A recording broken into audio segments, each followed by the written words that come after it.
up, guys, and welcome to not just mine, but our review for Alice Through the Looking Glass. In this review, once again, I am rejoined by fellow film critic Ryan Abbott. He has a Facebook review page. How are you doing today, my friend? I'm doing fantastic. Good, and we just got back. We went to see Alice Through the Looking Glass in IMAX 3D.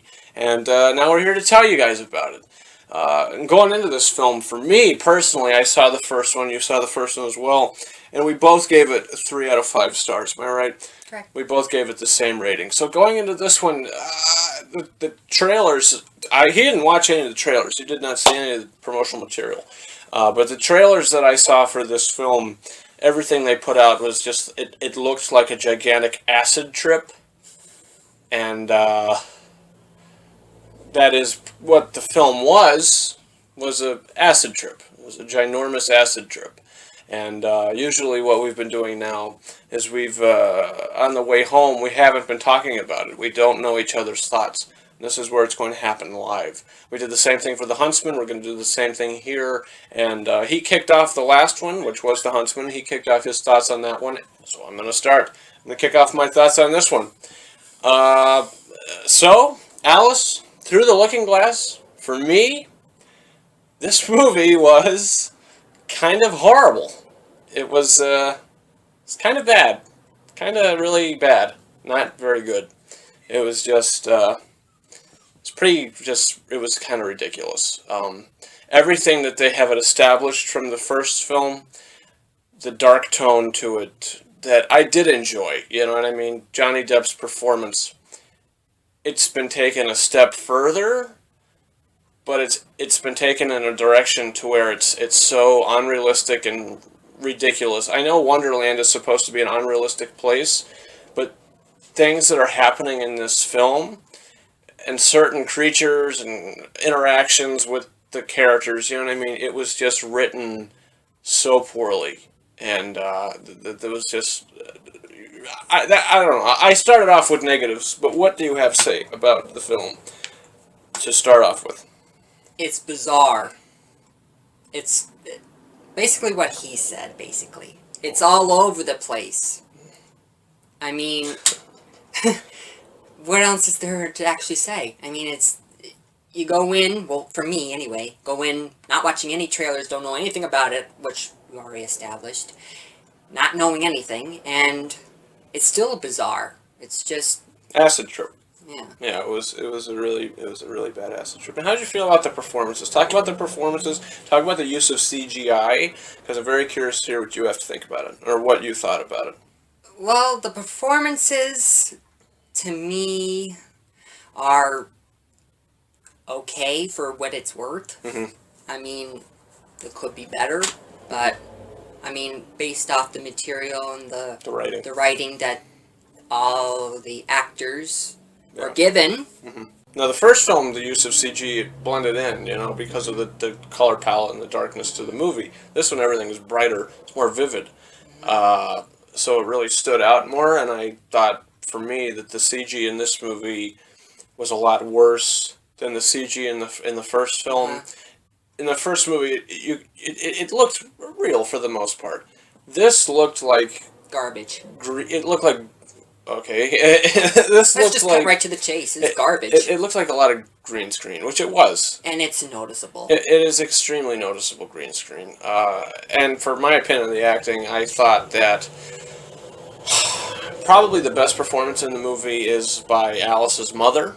I don't know the actress's name, but the woman that plays her mother in the film, I thought she did a fine job. She's not in it a lot, but when she is in it, she's good. You know what I mean? And she had a small role in the first one too, so she was probably the best performance in the film. You know what I mean? But from all the other acting, you know, Mia Wasikowska, or how to pronounce her name, who plays Alice, she was good for the most part. Some of the delivery of some of her lines is really cheesy, and it really got under my skin at times. It wasn't that cheesy in the first movie. So what I remember, I just thought that it was written very poorly, and that goes back to the writing. And for Helena Bonham Carter, my God, woman, stop screaming. She was bad. I'm not gonna lie to you. She was I understand that you're trying to be a villain, but please stop screaming at the audience. You're starting to get annoying. Right. She was she was bad in this movie. Now, in the first one, she does a lot of screaming too, but Did she tone it down? yeah, but she serves her purpose in the first movie Right. to where she's supposed to be just the villain. You know what I mean? Yeah. And there you go.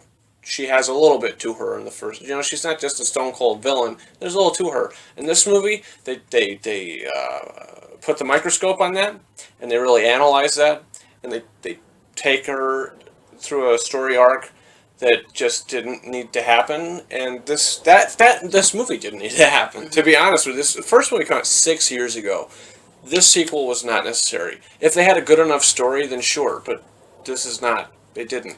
Let's talk about the directing now. James Bobbin. It's not what you think is not Tim Burton. No, he's producer. Hopefully, I wish he was the director for this. Probably. I think it would have came out better. Maybe a I'm not little gonna bit lie to you. better, but what's the director's name? James Bobbin. James Bobbin.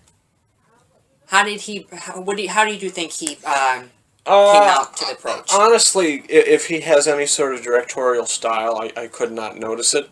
I felt like this movie was very mechanically directed. I just felt like everybody was just going with the motions. I didn't really feel like the director Knew what he was doing. or brought anything to this. the film. You know what I mean? It was just very mechanically done. I want to get into some of the time travel elements about this movie because we didn't even say the plot yet. What the plot of this movie basically is you know, if you've seen the first Alice in Wonderland, she is, from the end of that film, she has become a ship captain, and she's taking over her father's legacy, and which was fine, whatever. There's nothing wrong with that. So you know, she's having some issues with whatever with people that we've seen in the first movie. No spoilers, but there's an issue and something is happening and events happen, and she goes through the glass, through the mirror, and she ends up in Wonderland.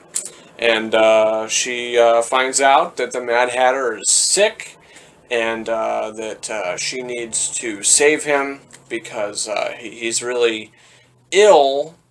And has to find a special cure to cure him. Wait a minute. What? It's really now that I'm thinking about it, it really doesn't make any sense. He's ill because he has to save his family. And that's the plot of the movie.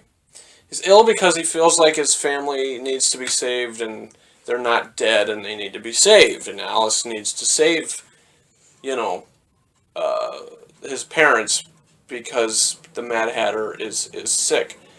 But does it make any sense to you? I mean, look, No. this is not this is a non-spoiler review, but just the way that the character is written and what happens to him, it really doesn't make any sense. It's kind of stupid. And the whole time traveling element, it was okay. I mean, it wasn't really that exciting because of the way that the story decided to go. It was just kind of crapped onto the screen. It was just kind of blah. For me, for the time traveling, I found it boring. Because it kind of was. It was kind of boring. And yeah, just loud. Loud and boring and just drives you insane. Yeah, there's really nothing to it. No. There was no emotional depth in the story. To be honest, I felt like I was watching other films that have to relate with time travel. Mm-hmm. It's like they threw a little bit of magic, apparently, of time travel and threw it into this film to make everybody care. But we didn't, because it was just written very poorly and directed very mechanically, and the acting really wasn't that great. And Johnny Depp, okay, my second favorite actor of all time, if not my favorite, him and Leonardo DiCaprio, two favorite actors of all time. In the first Alice in Wonderland, I thought he was okay. Mm-hmm. In this movie, the first, 5 minutes we see him, I don't know if they decided to do his makeup differently, if he changed the voice at all. It just sounded a little different from the first film, and it looked a little different, and he just kind of looked like a clown. I don't know if it was the way it was... I honestly think that it was his makeup, because it was noticeable, to be honest. It was really... I don't know if you remember, but, after he comes on the screen, and he's, talking to a certain character, I kind of started chuckling, but not because it was funny, just because of how he looked. Like, I just couldn't take it seriously. You looked ridiculous. Yeah. Sorry, Johnny, but you look ridiculous. I couldn't take it seriously. In the first film, I did take it seriously in the first movie, but I think it's just the way that he performed the character in this movie. I don't know. I wasn't a fan of the performance. I wasn't a fan of the makeup. The only shot this movie has at Academy Awards, if we're talking Oscars here, the only shot that it'll have get a nomination is maybe costume design. That's about it. Probably. I don't see any visual effects getting nominated. They're not that good. I mean, the score is wonderful, I think. Oh, Danny Elfman, Yes, right? yes. Before we have to mention that Danny Elfman's music for the film. Yes, the original themes in there. It's the music. It carries on from the on first that, movie. yeah. The theme, Alice's theme, it definitely carries on. It's a very prominent role the music has in the film. And that's the best part about the movie is Danny Elfman's score. You know what I mean? The one good thing that was able to be brought over from the first movie to this movie is Danny Elfman. Great soundtrack, great score, but everything else was just... Ooh, that's a loud truck. But everything else was kind of poor. It was just kind of underwhelming. The 3D wasn't really good. I just didn't really notice any 3D, really. It just kind of dimmed the picture, made it a little darker. But, I don't know. Overall ratings, what do you got for this one? Oh, the best part of the review. My rating will be a 1.5 out of 5. Yeah? That's so weird. You want to know why? Why? Guess what my rating is? Why? 1.5 out of 5 stars. I'm not even kidding. If I said that first, you would have I would have taken the words. I just taken the words out of your mouth, and I would have taken the words out of your mouth. Yeah. So I guess we have a mutual opinion. Huh. All right. Yeah. 1.5 out of 5 stars for both of us. This movie's lucky That's that I crazy. didn't go lower than that, but It's not good. it's not good. It's not really good. It's just really bad. It's not good. It's really upsetting and it's disappointing. Not that I was expecting much from this, but they could have done a better job. Hey, listen to me. I'm a guy that didn't even watch any of the trailers. Yeah, it was as bad. Yeah. But anyway. Right, so guys, comment your thoughts in the comment section. Do you plan on seeing Alice Through the Looking Glass? Did you see it already? What did you think about it? Which one do you like more, the first one or the second one?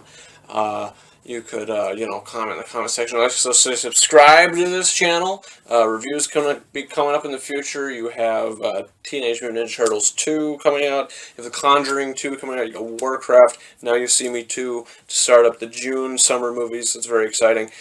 Cannot wait for The Conjuring 2, sequel to my favorite horror film of all time. I love The Conjuring. It's fantastic. Guys, you can follow me on Facebook and on Twitter. The links to those are in the description of this video. You can also follow me on Snapchat at RyanKing72 and on Instagram at KingArises131. And where could the good people find you? The good people can find me at Facebook at Ryan Abbott's Movie Reviews. All right. And that's about it, guys. Thank you very much for watching our review for Alice Through the Looking Glass. Over and out.